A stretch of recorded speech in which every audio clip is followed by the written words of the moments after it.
Sejam bem-vindos ao videocast Educa Paz, Família e Educação Juntos na Educação. Uma iniciativa do Metrópolis em parceria com o Colégio Marista. Este é o espaço de reflexão onde professores, pais de alunos e especialistas irão compartilhar suas experiências sobre o mundo da educação e abordar temas que impactam diretamente a vida de estudantes e educadores dentro da escola. Eu sou a Natália André, jornalista do portal Metrópolis, e vou mediar os 10 episódios que serão lançados semanalmente nas nossas redes sociais e no site metrópolis.com. Em cada um deles vamos explorar as perspectivas, ideias e soluções que moldam o presente e o futuro da educação. Vamos lá? No episódio de hoje, eu recebo aqui no estúdio a coordenadora pedagógica do Colégio Marista Asa Sul, Luciana Santos, e o diretor do Colégio Marista Asa Sul, Ricardo Tim, para falarmos sobre a depressão e seus desdobramentos na família e na escola. Obrigada pela presença, viu? Uma enquete realizada pelo Fundo das Nações Unidas para a Infância, Unicef, e pela Organização da Sociedade Civil Viração Educo Comunicação, com mais de 7,7 mil adolescentes e jovens de todo o Brasil, mostrou que metade dos entrevistados já sentiu a necessidade de pedir ajuda sobre questões envolvendo sua saúde mental. O levantamento online também mostrou que 50% não conheciam serviços ou profissionais dedicados a apoiar adolescentes e jovens nessa área da saúde mental. Quando questionados sobre o sentimento que melhor os descreveriam, 35% dos adolescentes e jovens disseram se sentir ansiosos, 14% felizes, 11% preocupados consigo, 9% indiferentes e 8% deprimidos. Diante desse cenário, Tim, quando a escola e a família devem direcionar o olhar ao aluno?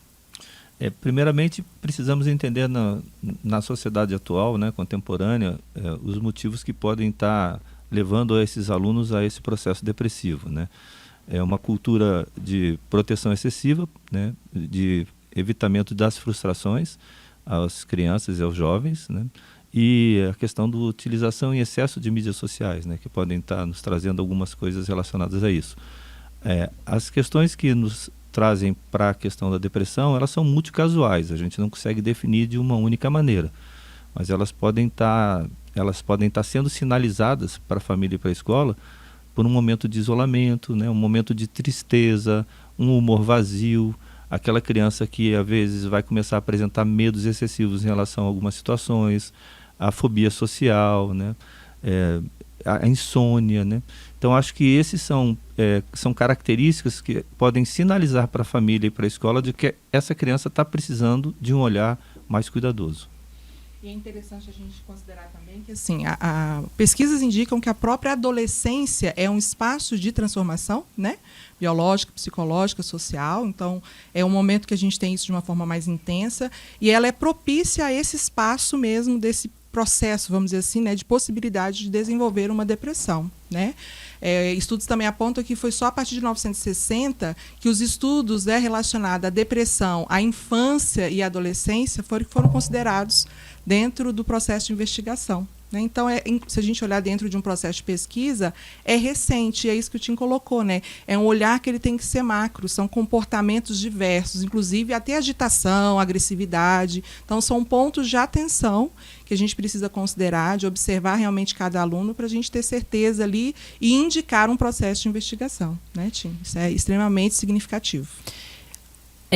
Os alunos não ficam só com os seus familiares, no ambiente da casa. Ficam muito tempo também nas escolas.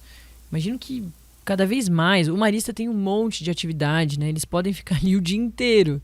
Então vocês têm muito contato com eles. Então a escola também tem que estar muito atenta a esses sinais. Quando que acende esse sinal de alerta em relação a algum aluno e como é também esse desenvolvimento internamente da escola de abordagem desse aluno que pode estar com depressão? Como com o agravamento dessa situação, que tem se tornado cada vez mais constante, o que a escola tem feito é preparar os seus colaboradores, desde os docentes até as pessoas que estão próximas aos pátios, às portarias, para um olhar mais atento e cuidadoso a esses jovens e crianças, para perceberem essas situações de isolamento. Ou seja, na escola, a percepção vem muito mais pelo isolamento, ou às vezes até nas atividades que são colocadas como atividades desafiadoras, né? Proposição de trabalhos em grupo, em equipe, na prática de uma atividade física. Então, acho que a escola ela tem propiciado aos seus colaboradores e professores que eles possam estar olhando com mais atenção essas situações. E hoje, não só isso, também criar ambientes seguros, ambiente onde o aluno possa ter partilha de sentimentos, partilha de suas opiniões. Então, a escola se tornar um ambiente de referência onde ele possa colocar também aquilo que ele vem sentindo. Esse olhar atento, ele é da escola e da família, como eu te coloquei. Por quê? Às vezes, aquilo que uma família percebe em relação ao seu filho não é o sentimento real que ele tem. Então, de fato, tentar entender o sentimento real daquele adolescente é o papel que nos coloca. E aí é diálogo, escuta, segurança, tornar esse ambiente da escola propício a isso. Não só aquele ambiente onde existem 4 paredes, onde o aluno está ali sentado para receber algum conhecimento que está sendo passado por um professor, né? Então, é propiciar espaços onde ele possa se manifestar nos seus sentimentos. E aí, como o Tim colocou, é desde um espaço de sala de aula, né, que eu tenho um professor que acompanha semanalmente a vida acadêmica desse estudante, um espaço de conselho de classe, alguns componentes curriculares também, que hoje nós temos dentro da Casa Marista, um componente que é um espaço voltado para a saúde emocional, que é o Interioridade, então um espaço de meditação, com um espaço de percepção do ser, do sentir, do eu, do outro e do nós. Então, existe todo um cuidado. E isso também perpassa, como você colocou, Natália, nós temos várias atividades na escola, né? Então, nós temos um núcleo de atividades, esportes, no período do contraturno, e nós temos ali também profissionais formados para essas percepções. E existe um diálogo entre as atividades complementares, os docentes, né, os atletas, os técnicos, e o pedagógico. E nós vamos trocando essas informações e percepções. Então, hoje, na Casa Marista, nós temos uma teia de cuidado, né, um olhar muito aguçado, também muito preparado para essas percepções. E, claro, todas as vezes que nós conseguimos ali identificar algo que está diferente do que é normal dentro do período dessa adolescência, dessa pré-adolescência, a nossa primeira ação sempre é sinalizar a família, fazer um espaço de encontro, de reunião, para entender o que está acontecendo, trazer também as nossas percepções, para traçar ali qual vai ser a melhor estratégia de acompanhamento, né? Então, a gente, além de ter uma escola preparada com colaboradores que estão, né, formados ali, sensíveis à percepção de cada aluno, quem é esse aluno que está na sala de aula, a gente também tem esse espaço muito forte de parceria com a família. E aí a família também, em alguns momentos, né, porque a gente vive o sujeito social, que é o estudante dentro da escola, e o sujeito no ninho. Então, às vezes, você tem comportamentos diferentes. E em algum momento a família também nos sinaliza, em casa está acontecendo isso, como é que está na escola? Então, por isso que é fundamental um olhar mesmo bem, né, assim, detalhado, sensível, para a gente identificar mesmo o que cada estudante está passando. Então, por isso que na Casa Marista existe um investimento muito grande, né, e um diálogo entre os diversos setores, né, desde da pessoa que abre o portão, da pessoa que cuida da assistência, que é a disciplinar, os professores, claro, e toda a equipe também das atividades esportivas. Quais são os fatores mais comuns que levam a episódios depressivos entre os jovens? Pela experiência de vocês, pelo que vocês vêm acompanhando? Em razão do agravamento do que a gente tem visto, isso, né? Eu acho que nós temos uma cultura estabelecida. Eu diria para você que eu utilizarei um termo, tá? Que entendendo a parcela da família nessa formação do jovem. Hoje a gente fala em termos de pais curling. Não sei se você já ouviu falar de curling, aquele esporte olímpico que é no gelo, né? Que você joga uma pelota e vem as duas pessoas ali da equipe limpando tudo que tem na frente. Isso. Eu acho que esse perfil de pai, né, que tenta não deixar que seu filho vença os obstáculos necessários e as frustrações que podem fazer dele um adulto saudável emocionalmente, ele é o perfil de uma família contemporânea hoje que vem gerando mais condições para os adolescentes se tornarem mais depressivos. Ou seja, saberem lidar com as frustrações necessárias da idade e para a competência da vida adulta, né? Porque eles não vivenciaram isso. Eu podia te dizer da mesma maneira que pior parquinho é aquele que não machuca. Ou seja, quando a gente não deixa a criança cair em algum momento e se levantar, na hora que ela se depara com isso, na adolescência, ela vai ter dificuldade de lidar com isso. Uma outra razão seria, de fato, a questão das mídias sociais, né? De padrões estéticos, padrões de beleza, padrões de resultados acadêmicos, onde em algum momento só se passa aquilo que não é do mundo real, ou seja, o que dá tudo certo, e que pode gerar uma estima negativa num jovem quando ele diz assim, eu não consigo tudo isso, para mim não dá tudo certo, né? Então a relação do jovem adolescente, ele perpassa também por entender que o pai não é o herói que sempre se apresentou. Então nessa relação família, filho, em algum momento você estabelecer diálogos transparentes, porque por sermos humanos também erramos com nossos filhos.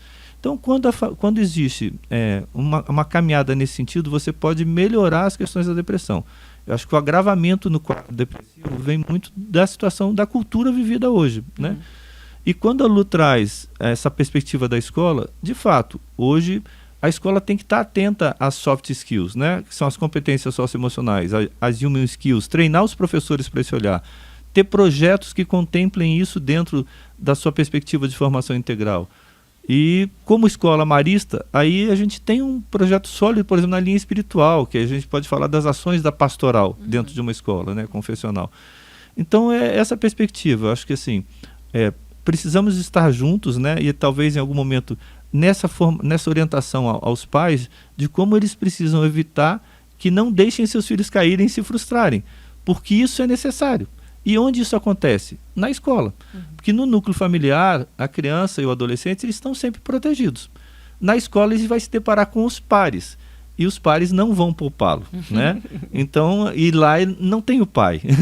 Então a gente precisa que essa criança ela vivencie isso ao longo da sua caminhada, para já chegar na adolescência mais forte, madura, para enfrentar tudo aquilo que eles vão ouvir de um outro adolescente, uma frustração amorosa, por exemplo, um bullying, né? Tudo que pode levá-lo a ter uma condição de depressão e que muitas vezes pode levar a um atentado à vida, né? Uma automutilação também é um sinal que a gente tem que estar atento, a família também, né? A gente não pode negligenciar em relação a essas questões. A gente gosta de falar que na escola a gente ensaia a vida, né? Aqui a gente ensaia esse adulto lá fora. Então, todas essas experiências são extremamente significativas. E um outro dado também que o Tim trouxe, mas só trazendo aqui uma colocação, é o tempo também do aluno, né, do estudante, do jovem, relacionado ao espaço, né, que é o metaverso, vamos dizer assim. Então, esse tempo, em algum momento, que o aluno ou, né, o adolescente passa muito tempo nesse mundo virtual, isso tem sido sinalizado em algumas pesquisas também como um indicativo que potencializa um possível estado depressivo, porque ele está num mundo que é virtual, né? E ele ali tem a relação com o outro, olhar olho no outro, do outro. Então, tudo isso tem a ver com viver. Tudo isso tem a ver com isso que o Tim acabou de falar, né? De saber lidar com os contextos, quais são as ferramentas emocionais que eu tenho, que eu formei. A gente falou também muito de alfabetização emocional, né? Qual é a alfabetização emocional que a gente dá, né? Um letramento emocional. Qual é como que nós formamos os nossos filhos? Então, hoje, esses são alguns pontos muito importantes para a gente considerar e a gente tem que, sim, ter um olhar qualificado nesse sentido. E né? Me parece, a gente vem falando bastante aqui no Educa Pais, nessa parceria do Metrópolis com o Marista, sobre acolhimento, sobre essa escola tão mais próxima do aluno, querendo ouvi-lo, né? E muito mais esse lado emocional. E me parece que os pais têm aprendido muito com isso também, porque a gente vem de gerações que não falavam sobre saúde mental, né? Que morriam de medo de terapia, de assuntos assim. E a gente percebe aqui nessas conversas o quanto a escola está aberta a isso, a ouvir, a perceber esse aluno no todo, né? Não só se ele vai bem no Enem, né? Se ele vai colocar o Marista num ranking incrível ali de entrada nas universidades. Então me parece que os pais também vão aprendendo, porque é muito isso que também o Tim falou, né? Sobre esse pai que evita que o filho não tome esses tombos, ou tomou o tombo e não quer falar sobre ele, porque ele também não aprendeu. Então eu imagino que eles estão aprendendo sobre saúde mental através da escola e dos filhos que levam esses ensinamentos para dentro, né? Eu imagino que vocês tenham visto nesse caminho de vocês, na profissão de vocês, essa transformação na educação, né? E no quanto tem esse retorno dos pais. E aí, assim, eu vou fazer, eu tinha mais tempo, mas eu vou fazer 30 anos já de especialista em educação, né? E realmente a transformação hoje da família, a própria concepção mesmo, né, da educação que essa família hoje apresenta para o seu filho, mas nós temos visto e temos trabalhado de uma forma muito intensa para que essa família sempre seja presente no espaço da escola. A gente entende que a família ela é parceira, né? A família, a gente temos o mesmo propósito, que é ter realmente ali o filho, no nosso caso o estudante, saudável, com as competências emocionais, excelência acadêmica nos processos, né? O projeto de vida consolidado. A gente entende que chegar no nível superior que ele deseja no curso faz parte do projeto de vida, mas não é só isso, né? O cidadão do bem, ético. Então, a família ela é super importante nesse processo, né? Então, ter o espaço de encontro, de diálogo, por isso nós priorizamos encontro com com reuniões, né, semanais ou às vezes trimestrais com as famílias, com profissionais que acompanham as turmas. Nós temos um projeto de titulares e temos um projeto de mentoria, os professores regentes, com horários durante o trimestre para esse acompanhamento. Então, a família hoje, a gente entende que é fundamental ela parceira nesse processo. E a confiança também. É um trabalho de confiança na escola, né? E tem gerado um fruto muito significativo, né, Ricardo? Sim. Muito bom. Terminou. Já? Já, passa muito rápido. Eu tinha um monte de pergunta aqui, porque passa muito rápido, o assunto é super interessante e fundamental, né? Esse foi mais um episódio do videocast Educapaz, família e escola juntos na educação, uma iniciativa do Metrópolis em parceria com o Colégio Marista. Por 2 meses a gente vai falar e explorar as perspectivas, ideias e soluções que moldam o presente e o futuro da educação. Hoje eu conversei com a pedagoga e coordenadora pedagógica do Colégio Marista Asa Sul, Luciana Santos, e o diretor do Colégio Marista Asa Sul, Ricardo Tim, sobre a depressão e seus desdobramentos na família e na escola. Muito obrigada mais uma vez pela presença. Imagina, Obrigado. a gente que agradece. Para ver esse episódio de novo e os próximos, fica de olho nas nossas redes sociais e no site metrópolis.com. Até a próxima.